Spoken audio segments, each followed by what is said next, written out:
Hello and welcome back to the Review Realm, and today we're going to be discussing Netflix's newest movie, which is called Carry On. And throughout this review, I will be discussing the film. However, I will not mention anything that cannot be found in the trailer, so you have been warned if you don't want to know anything about this film. But before I get into my review, don't forget to hit that like, share, and subscribe button down below. So let's get into it. So Carry On follows a guy named Ethan, who is a TSA officer, and he has a girlfriend named Nora, who also works at the LAX airport, and that is where this film takes place. And the film follows that Ethan is doing his TSA job, and there are these criminals that want to have a piece of carry-on luggage go through the security so they can use it on a plane.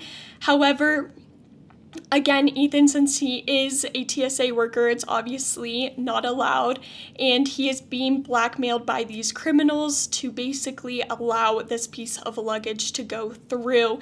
And it sort of follows him going through like the internal conflict as well and external conflict as well. And that's about all I can say without getting too much spoilers.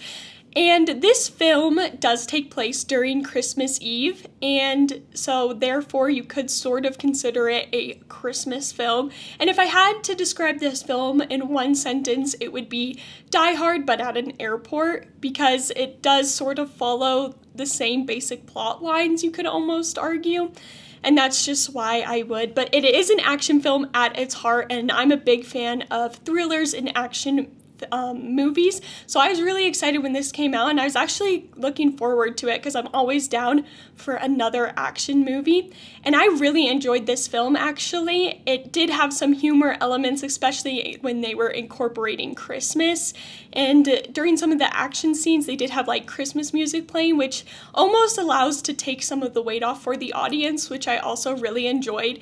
There are some parts in the film where you're like, yeah, they're definitely using CGI here and it's a little bit rough. But otherwise than that, visually, I thought they did a good job, and the cast was amazing. So Jason Bateman, I believe is how you say his name. He's also in the Ozark show. He's the main bad guy in this. He did a amazing job.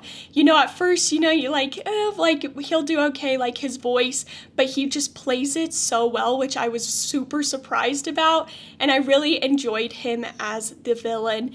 And Sophia Carson, she plays Nora, which is the girlfriend. She also did. Overall, this cast did a really amazing job. The action scenes were really good as well, and it really made the suspense of the whole plot go really well. At first, I was like, when I first saw the trailer, this could have the potential of being a super slow thriller and action film, but the pacing of the film was really good, just because you're thinking like a TSA guy, like he's probably just sitting there looking at the luggage, like it's not going to be that interesting, there's probably an action scene here or there, but they did really well with the pacing, which I was actually shocked about. And overall, I really enjoyed this film. If I had to rate it on a scale from 1 to 10, 1 being horrible and 10 being the best film of all time, I'd probably do like a 7.1. Like, it's not the best film I've ever seen, but it's also not the worst, but I did enjoy it. It's sort of like a guilty pleasure, like you turn it on and you know what you're gonna get and you know you're gonna have a good time. Obviously, like some of the plot points were predictable, but that's also what makes this film fun.